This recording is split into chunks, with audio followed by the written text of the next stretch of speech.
12 years. That's how long Emily and I had been married. 12 years of building a life together in Asheville, North Carolina, a town that felt as stable as our marriage, or so I thought. We had two incredible kids, Caleb, 11, and Lily, 8, who were the center of everything we did. Emily was the kind of woman who made a house feel like a home, who could calm any storm with her presence. But lately, something had shifted. She wasn't the same. I couldn't put my finger on it at first. Maybe it was the way she lingered on her phone when she thought I wasn't watching, or how her laughter felt more like a performance than a genuine reaction. Or maybe it was just me, overworked, overtired, imagining things that weren't there. But that Thursday night, as we were cleaning up after dinner, she dropped the first pebble that would start an avalanche. Daniel, Rachel, and James are hosting a party this Saturday. Just adults. It might be fun to go. Her voice was casual, like she was suggesting we go for a hike or try out a new restaurant. I paused, drying a plate and glancing at her. Rachel? From Caleb's soccer games? Yeah, she said, stacking the plates on the counter. She's been wanting us to come over for ages. And James is great. You'd like him? I shrugged. I don't know, Emily. You know I'm not much of a party guy. She turned to me, her eyes sparkling with something I hadn't seen in months. Come on. It'll be good for us to get out, just the two of us. When was the last time we did anything fun together? I hesitated. She wasn't wrong. Between work, the kids, and the endless cycle of responsibilities, we hadn't prioritized each other in a long time. Her smile, warm and hopeful, was enough to make me cave. All right, I said. We'll go.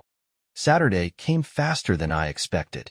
I wasn't exactly excited about spending an evening with strangers, but Emily seemed like a different person.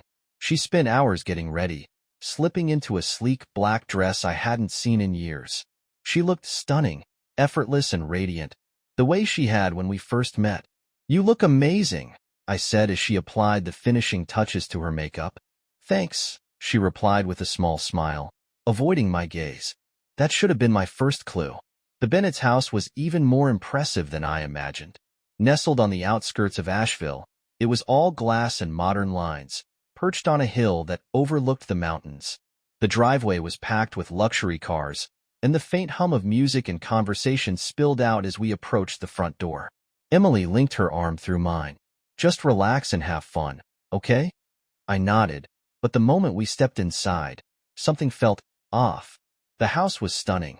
High ceilings, soft lighting, and rooms filled with Asheville's most polished and well-dressed couples. The laughter was loud, the smiles too wide. Groups of people gathered in intimate clusters, their conversations punctuated by knowing glances and hushed whispers. Wow, I said under my breath. They really know how to throw a party. Emily squeezed my hand, her eyes scanning the room. See? It's not so bad. She drifted into the crowd, introducing me to people whose names I promptly forgot. Rachel was everywhere, her laugh carrying across the room like she owned the place. And in a way, she did. She had this magnetic energy that pulled everyone into her orbit. Daniel, so glad you two could make it, Rachel said, giving me a warm smile. Thanks for inviting us, I replied, forcing a polite grin. She leaned in slightly, lowering her voice. We like to keep things exciting around here. Hope you're ready for a fun night. I wasn't sure what to make of that, but Emily's laugh cut through my confusion. She brushed Rachel off with a joke and a quick hug before pulling me toward the bar. Relax, she said, handing me a glass of whiskey. You're overthinking everything. Maybe she was right. Maybe I was reading too much into the strange energy of the room. But as the night went on, my unease only grew. People weren't acting normal. There was a tension in the air, an undercurrent of something I couldn't name. Conversations seemed to stop when I got too close, only to resume with soft laughter and glances in my direction. Even Emily was different, more relaxed, more alive than I'd seen her in months. At one point, I overheard two women near the bar. Did you see who Rachel invited this time? One of them whispered, giggling. I know, the other replied. This is going to be fun. Their words sent a chill down my spine. I looked around the room, trying to make sense of it all. Emily was talking to Rachel and James near the fireplace, her body language open and comfortable in a way that made me feel like an outsider. When I finally caught her alone, I couldn't hold it in anymore. "Emily, what is this?" I asked, keeping my voice low. She blinked, her smile faltering for the first time all night. "What do you mean?" "This party, it's different. People are acting weird. What's going on?" She hesitated, just for a second, before brushing it off with a laugh. "Daniel, you're overthinking again. Just relax and enjoy yourself."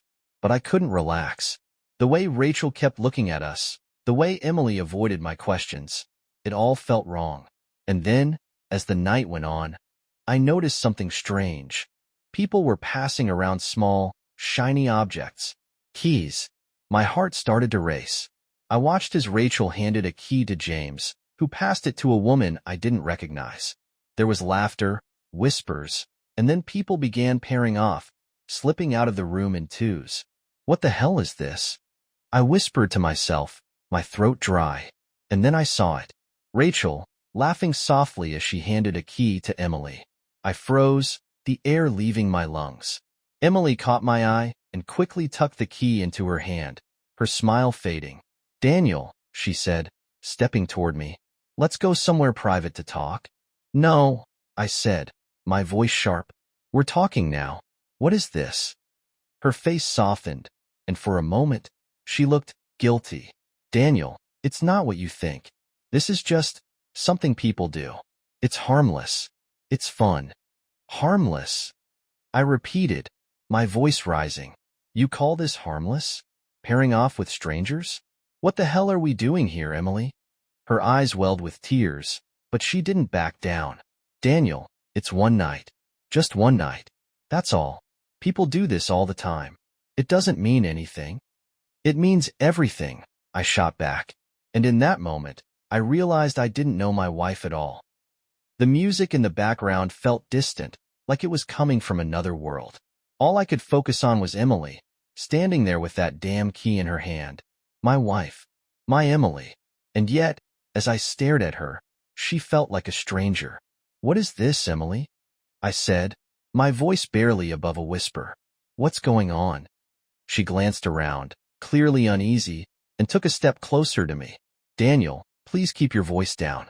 Can we talk about this later?" "Later?" I repeated, my tone rising despite myself. "No, not later. Now. You're standing here holding a key that doesn't belong to us, and you think I'm going to wait until later to ask you what the hell is going on?" Her eyes darted to the room behind me, where the laughter and chatter continued, oblivious. "It's not what you think," she said softly, her voice steady but lacking the conviction I was used to. "Then explain it to me," I said, trying, and failing, to keep my voice calm. "Explain why we're here, why you're holding someone else's key, and why this whole party feels wrong." She hesitated for a moment, then said, "It's just one night, Daniel. That's all." "One night," I repeated, disbelief dripping from my words. "One night for what? Say it, Emily. Just say it out loud." She sighed, her voice dropping even lower. "It's not cheating, if that's what you're thinking. Not cheating." My laugh was bitter and loud, turning a few heads in the room. I didn't care. "Emily, what the hell do you think this is? Because from where I'm standing, it looks a hell of a lot like you're about to cheat on me." Her face hardened. "You don't understand. This isn't about cheating. It's just an experience. Something different. That's all." "An experience?" I said, my chest tightening with every word. "Different? Emily, we have 2 kids, a home, a life. Is that not enough for you?" She flinched slightly but recovered quickly. "It's not about you, Daniel," she said, her voice defensive now. "It's about me. I need this. I need to feel alive again." "Alive again?" I repeated, the words tasting bitter on my tongue. "You're saying this to me? To the man who has spent 12 years trying to make you happy, who's done everything for this family, for you? And now you're telling me it's not enough?" Her lips trembled, but her voice remained firm. "Sometimes it feels like it's not." I felt the words hit me like a punch to the gut. My hands clenched at my sides as I struggled to keep my composure. "Emily," I said, my voice barely above a whisper, Do you even hear yourself? You're standing here, telling me that the life we've built together, our kids, our home, everything, isn't enough for you? Daniel, please, she said, reaching for my arm. Can we not do this here? People are watching. Let them watch, I snapped, pulling my arm away. Let them see how you're throwing away 12 years of marriage for this. Rachel's voice cut through the tension. Is everything all right here? I turned to see her standing nearby, her ever-present smile intact, though her eyes held a glimmer of something else. Curiosity, maybe, or amusement. No, Rachel, I said, my voice sharp. Everything is not all right. Maybe you can explain to me why my wife is holding someone else's key. Maybe you can explain why this is all supposed to be normal. Rachel exchanged a glance with James, who had joined her, his hands casually in his pockets. Daniel, Rachel said, her tone calm and condescending, I understand this might feel different for you, but for some of us, this is just how we keep things exciting. It's about trust and exploration, not judgment. Trust? I said, my voice rising again. You're talking to me about trust while encouraging my wife to cheat on me? That's what you call exploration. Daniel, stop, Emily said sharply, stepping between me and Rachel. Her face was flushed, and her eyes were pleading. You're embarrassing me. Embarrassing you? I said, my voice cracking. You're standing here, asking me to be okay with you sleeping with someone else, and you're worried about being embarrassed? Are you even hearing yourself right now? Daniel, she said softly, reaching for my hand. It's not like that. It's just one night. It's not a big deal. It's not a big deal? I said, pulling my hand away. Emily, it's everything. It's our marriage. It's our life. If you go through with this, if you take that key and walk into that room, you'll lose me. Do you understand me? You'll lose me. Maybe you should take a moment to cool off, James said, stepping forward. His tone was calm, measured, like he was talking to a child throwing a tantrum. I turned to him, my jaw tightening. Cool off, I said, glaring at him. You think I need to cool off? My wife is standing here, telling me she wants to cheat on me, and you think I just need to calm down? Are you serious? Daniel, Emily said again, her voice quieter now, almost trembling. Please, let's just talk about this later. No, I said firmly. We're talking about it now. Because if you think I'm going to just stand here and let this happen, you don't know me at all. Daniel, she said, her voice breaking slightly, I love you. I love you more than anything. This isn't about us. It's about me. I just want something different. Just once. Just once, I repeated, shaking my head. You don't get it, do you? It only takes once to destroy everything. You're not just asking for one night, Emily. You're asking me to stand here, to watch you break our vows, and to act like it doesn't matter. But it does matter. It matters to me. Her lips trembled, and for a moment, I thought she might break. But then she turned to Rachel, her voice barely audible. I need a minute.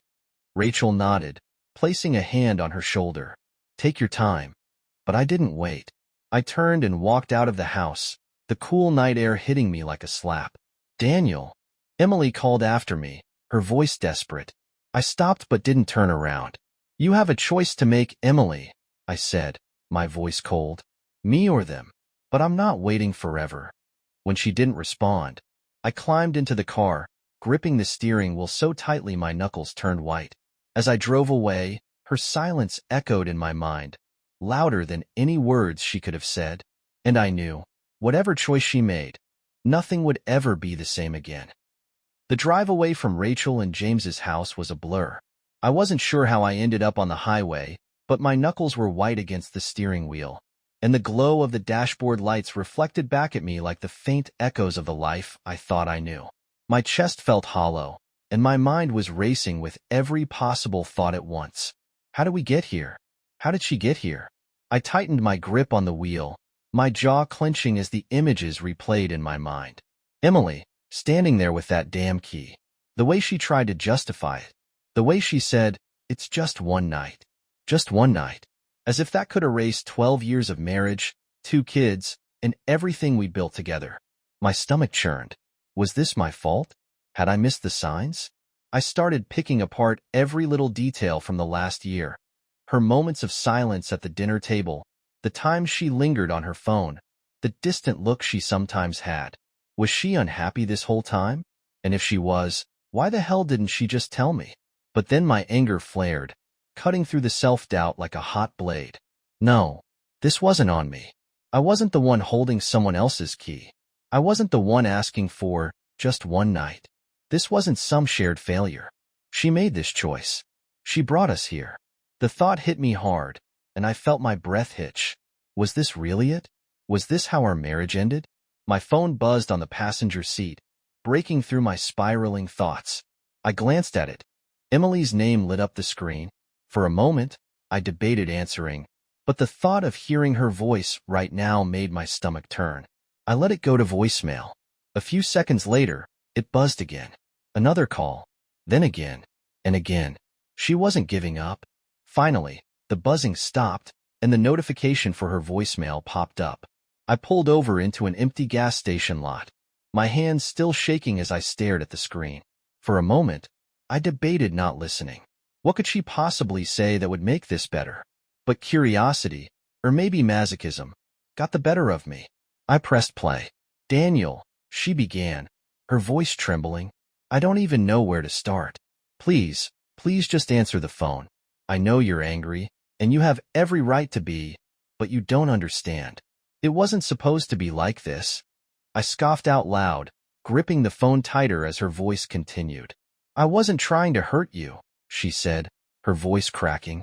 I needed something different, something exciting. But it didn't mean I don't love you. You're the only man I've ever loved, Daniel. You have to believe that." There was a long pause, and I could hear her trying to steady her breathing. When she spoke again, her voice was quieter, almost desperate. "Please come back. Let's talk about this. I'll explain everything. I'll make it right. Just, please, don't walk away from me. Don't walk away from us." The voicemail ended, and for a long moment, I just sat there, staring at the phone. Her words hung in the air like smoke. Thick, suffocating, impossible to ignore. I leaned back in the seat, closing my eyes as I tried to make sense of everything. She didn't want me to walk away, but what the hell did she expect? Did she think she could go through with something like this and then just, what? Come home, kiss me goodnight, and pretend it never happened? The thought made my chest ache. I loved her. God help me, I still loved her, even now. But this? How was I supposed to move past this? How was I supposed to look her in the eye, knowing she was willing to risk everything for a thrill? And then there were the kids. Caleb and Lily didn't deserve this. They didn't deserve to have their lives upended because their mother decided she needed something different. I opened my eyes, staring out at the dimly lit parking lot. My reflection stared back at me in the car window, tired and hollow. I didn't know what to do. I didn't know how to move forward. But I knew one thing for sure. I couldn't ignore this. I couldn't pretend it didn't happen. Emily and I needed to have a real conversation. A brutally honest one. And this time, I wasn't going to let her deflect or brush it off. I put the car back in drive, heading toward somewhere.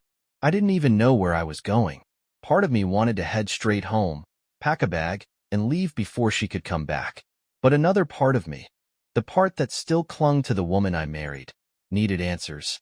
As I drove through the quiet streets of Asheville, the memories of our life together flooded my mind. The day we bought our first house.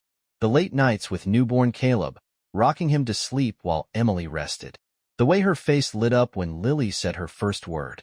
That Emily, the one who laughed with me, who held my hand in the dark, who stood by me through every challenge we faced, felt like a lifetime ago. And I couldn't help but wonder, was she still in there? Or had I lost her for good? I didn't know how long I sat there, parked outside our house. The windows were dark, the driveway empty, but the weight of everything that had happened hung heavy in the air. This was my home, or at least it had been. Now, it just felt like a stranger's house. Eventually, I forced myself out of the car. My legs felt like lead as I walked to the door, each step heavier than the last.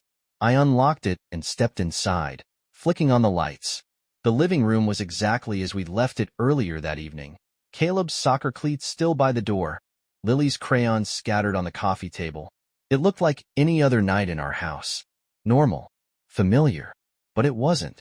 I sank onto the couch, my head in my hands, the silence of the house pressing down on me. This was the place we built together. The place where we raised our kids, where we laughed and argued and celebrated and cried. And now, it felt like it didn't belong to me anymore. The sound of Emily's car pulling into the driveway jolted me out of my thoughts. My heart pounded as I heard the car door slam, her footsteps approaching the front door. The lock clicked, and then she was standing there, her face pale, her eyes red and swollen from crying. "Daniel," she said softly, stepping inside and closing the door behind her. I didn't respond. I just sat there, staring at her, waiting for her to say something, anything. She hesitated, then took a cautious step closer. "I didn't think you'd come home," she said, her voice trembling. "I live here," I said flatly. Her face crumpled slightly, but she quickly tried to compose herself. "I know you're angry. I know you're hurt. But please, just let me explain."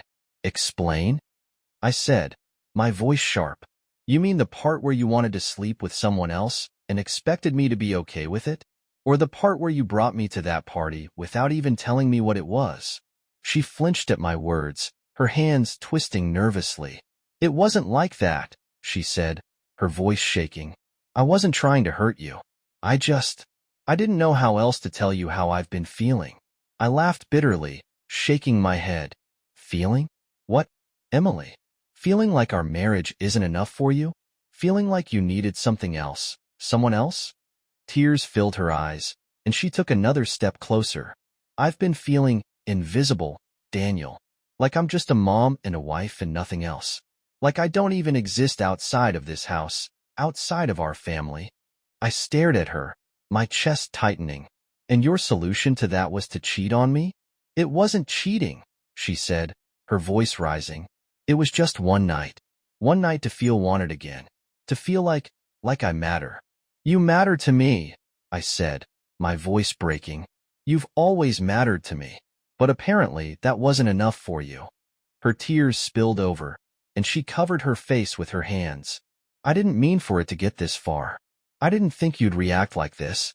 "React like this?" I said, standing up now, the anger bubbling up inside me. "What did you think I was going to do, Emily? Clap for you? Cheer you on while you gave yourself to someone else?" "I thought you'd understand," she said, her voice barely above a whisper. "Understand?" I said, my voice shaking. "Understand what? That you wanted to destroy our marriage? That you were willing to risk everything we've built together for a thrill?" She shook her head, wiping her tears. "It wasn't about destroying anything. I wanted to feel alive again. I wanted to feel like someone saw me." "I see you," I said, my voice raw. "I've always seen you. But now? Now all I see is someone who was willing to throw it all away. For what? For a moment of excitement? For someone who doesn't even matter?" The room fell silent, the weight of my words hanging between us. Emily looked at me, her face crumpled with guilt and heartbreak, but I couldn't tell if she was more upset about what she'd done or about getting caught. "Daniel," she said finally, her voice trembling, "I made a mistake. I know that now. But please, please don't throw us away because of this." "I'm not the one who threw us away," I said quietly. "You did." Her tears started again, and she took a shaky breath. "I'll do whatever it takes to fix this. I'll go to counseling. I'll never go to another party like that again. I'll do anything, Daniel. Just please don't give up on me." I stared at her, my chest aching with the weight of everything I wanted to say. I loved her. God help me, I still loved her. But love wasn't enough to erase what she'd done. "Here's the thing, Emily," I said finally, my voice steady but cold. "I don't know if I can come back from this. I don't know if I can look at you the same way again. But I know one thing. If we're going to move forward, there can't be any more lies. No more secrets. No more pretending this didn't happen." She nodded quickly, wiping her face. "I'll tell you everything. Whatever you need to hear, I'll tell you. Just please don't leave." I took a deep breath, the weight of the moment pressing down on me. "This is your last chance, Emily. If you ever pull something like this again, we're done. Do you understand me? Done. Her face crumpled, and she nodded, her voice barely audible. I understand. But as I sat back down on the couch, the heaviness in my chest didn't lift. I wasn't sure if I believed her. I wasn't sure if I could trust her. And I wasn't sure if our marriage could survive this. The next morning, I woke up feeling like I hadn't slept at all. My body was heavy, my head pounding, and my chest felt like someone had been sitting on it all night. I stared at the ceiling, the pale light of dawn spilling into the room, and replayed last night's events in my head for what felt like the 100th time. Her words echoed like a broken record. It's just one night. I didn't think you'd react like this. I need to feel alive again. Each sentence chipped away at me, leaving a hollow ache where my trust used to be. I glanced at the clock on the nightstand. 6:43 a.m. Emily would be awake by now. She always woke up early, even on weekends. The thought of seeing her, of facing her, made my stomach churn. I finally forced myself out of bed, pulling on a shirt and stepping into the hallway. The smell of coffee wafted from the kitchen, and I heard the soft clatter of dishes. She was trying to act normal. When I walked into the kitchen, Emily looked up from the stove. She was scrambling eggs, her hair tied back, wearing the same faded sweater she always wore on lazy mornings. For a split second, it felt like any other day. But then she met my eyes, and the awkward tension snapped the illusion. "Good morning," she said softly, her voice tentative. I nodded, avoiding her gaze as I poured myself a cup of coffee. "Morning." She hesitated, then gestured to the stove. "I made eggs. And toast." "I'm not hungry," I said, taking a sip of coffee. My voice was flat, emotionless, but I could see the way her shoulders tensed at my tone. "Daniel," she started, her voice shaking slightly, "I know things are tense right now, but I was hoping we could talk about last night." I set my mug down on the counter, finally looking at her. "What's there to talk about, Emily? You said what you needed to say." I said what I needed to say. I don't know what else there is. Her eyes filled with tears, but she blinked them away quickly. "There's everything, Daniel," she said, her voice trembling. "We can't just leave it like this. I need to know what you're thinking, what you want to do next." "What I want to do next?" I repeated, my voice sharp. "I don't even know where to start, Emily. Do you want me to just snap my fingers and forget what you tried to do? Pretend like everything's fine?" "No," she said quickly, shaking her head. "I don't expect that. I know I messed up. I know I hurt you. But I can't stand this silence between us. I need to know if you're willing to give us a chance to fix this." I stared at her, my chest tightening. "Fix this," I said, the words bitter on my tongue. "You think this is something we can just fix?" The sound of footsteps interrupted us. Caleb shuffled into the kitchen, rubbing his eyes and yawning. "Morning, Mom." "Morning, Dad." Emily quickly wiped her face, forcing a smile. "Good morning, sweetie. Do you want some eggs?" "Sure," Caleb mumbled, sitting at the table and yawning again. I turned away, swallowing the lump in my throat. For Caleb's sake, for both the kids' sake, I had to keep it together. As Emily served him breakfast, I leaned against the counter, staring into my coffee. My mind raced with questions I didn't have answers to. How were we supposed to move forward from this? How could we ever go back to normal? Once Caleb had finished eating and disappeared back upstairs, Emily turned to me again. Her expression was pleading, her voice soft. "We should talk about the kids," she said. "What about them?" I asked, my tone more clipped than I intended. "They can't know about this," she said quickly. "They can't know what happened. It would destroy them." "Of course they can't know," I said, shaking my head. "You think I'd want Caleb or Lily to know their mother tried to—" I stopped myself, my voice catching. Emily winced, but she nodded. I know. I needed to say it." We stood in silence for a moment before she spoke again. "Daniel," she said quietly, "I think we should go to counseling." I glanced at her, my brow furrowing. "Counseling?" "Yes," she said, her voice trembling. "I know I've broken your trust. I know it'll take time, probably a lot of time. But I'm willing to do whatever it takes to make this right. I'll go to counseling with you. I'll do it alone if I have to. I don't want to lose you."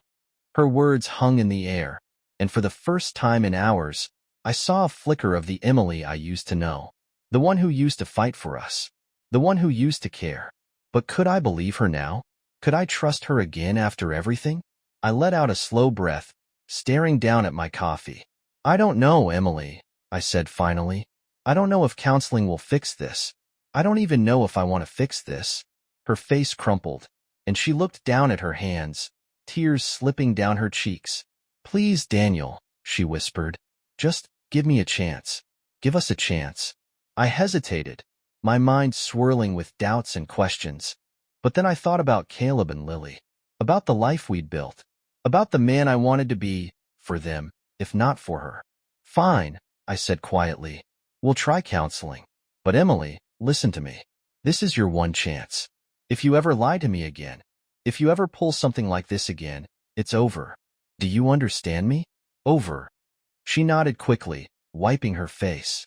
"I understand," she said, her voice shaking. "I'll do whatever it takes. I swear." I wanted to believe her. God, I wanted to believe her. But as I turned away and stared out the window, the ache in my chest didn't go away. The doubt didn't disappear. I didn't know if we could come back from this. I didn't know if trust could ever truly be rebuilt. But for now, I was willing to try. The first counseling session wasn't what I expected. We sat in a small, neutral-colored office with a woman named Dr. Kessler, who greeted us with the kind of warm smile that felt rehearsed but necessary. Emily sat next to me on the couch, her hands clasped tightly in her lap, her shoulders tense. I couldn't tell if she was nervous or hopeful, or both.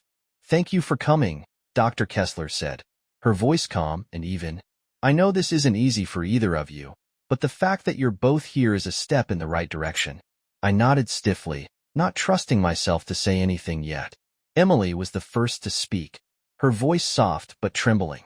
"I know I've made mistakes," she said, her eyes fixed on her lap. "I know I've hurt Daniel in ways I never meant to, but I want to fix this.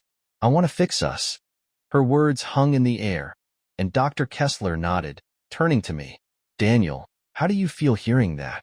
I let out a slow breath, my jaw tightening. "I don't know," I admitted. "I want to believe her. I want to believe she's sorry. But it's hard to believe anything after what she did." Emily looked at me then, her eyes filled with tears. "I am sorry, Daniel," she said, her voice breaking. "I know I've broken your trust, and I know it'll take time to rebuild it. But I'll do whatever it takes. I promise." Dr. Kessler leaned forward slightly. "Emily, can you explain what led to this? Why you felt the need to seek excitement outside your marriage?" Emily hesitated, her fingers twisting nervously. "I felt invisible," she said finally. "Like I wasn't anything more than a mom or a wife. Like I'd lost who I was outside of this family. And I thought one night could help me feel alive again. But I didn't think about how much it would hurt Daniel. I was selfish, and I see that now." Her words stung, but they weren't new. She'd said as much during our argument. Still, hearing her admit it in front of someone else made it feel more real. Dr. Kessler turned to me. "Daniel, how does that make you feel?" I laughed bitterly, shaking my head. "It makes me feel like I wasn't enough.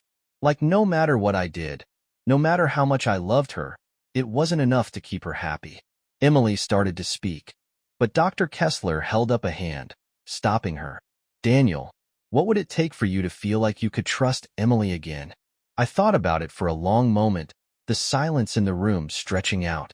Finally, I said, "I don't know. I honestly don't know if I can trust her again. But if there's any chance, she has to be honest with me, completely honest. No more secrets. No more lies."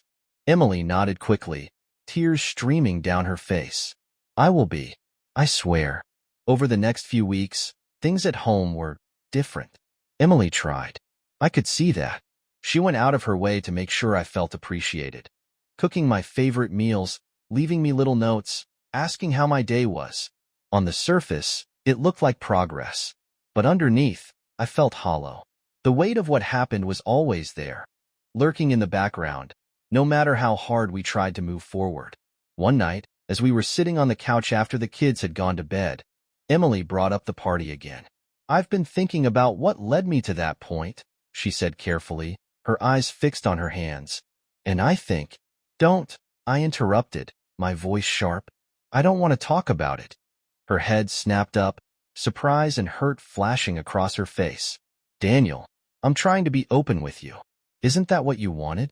What I wanted, I said, my voice rising, was for you to not put us in this position in the first place. What I wanted was for my wife to come to me if she was feeling unhappy, not drag me to a party like that and expect me to just be okay with it. She flinched, her eyes welling up with tears. I've apologized, Daniel, over and over. What more do you want from me? I don't know, I said, running a hand through my hair. I don't know if there's anything you can do to fix this. Her tears spilled over, and she looked at me, her voice breaking. So that's it? You're just done? I stared at her, my chest tightening with a mix of anger and heartbreak. I don't know, Emily. I don't know if I can forgive you. And even if I can, I don't know if I can ever trust you again. That night, I slept on the couch, staring at the ceiling as my thoughts swirled. I thought about Caleb and Lily, about what this would mean for them. I thought about the life Emily and I had built, the memories we'd shared, the love we'd once had. But I also thought about the pain. The way it felt to see her holding that key, to hear her justify it, to know she was willing to risk everything for one night. When I finally fell asleep, my dreams were restless, haunted by the weight of everything we'd lost. The next morning, I made my decision. Emily was in the kitchen when I walked in, her face pale and drawn. She looked up at me, her eyes filled with hope and fear. Daniel, she said softly. I took a deep breath, my chest tight. I can't do this anymore, Emily, I said, my voice steady but filled with finality. I've tried, but I can't move past this. I can't pretend like things can ever go back to the way they were. Her face crumpled, and she started to cry, shaking her head. Please, Daniel, don't do this. Don't throw us away. I'm not the one who threw us away, I said quietly. You did. She sobbed, her hands trembling as she reached for me. I'll do anything, she whispered. Please. But I stepped back, shaking my head. I love you, Emily. I always will. But love isn't enough anymore. Not after this. And with that, I turned and walked out of the house, the weight of my decision pressing down on me. It was over.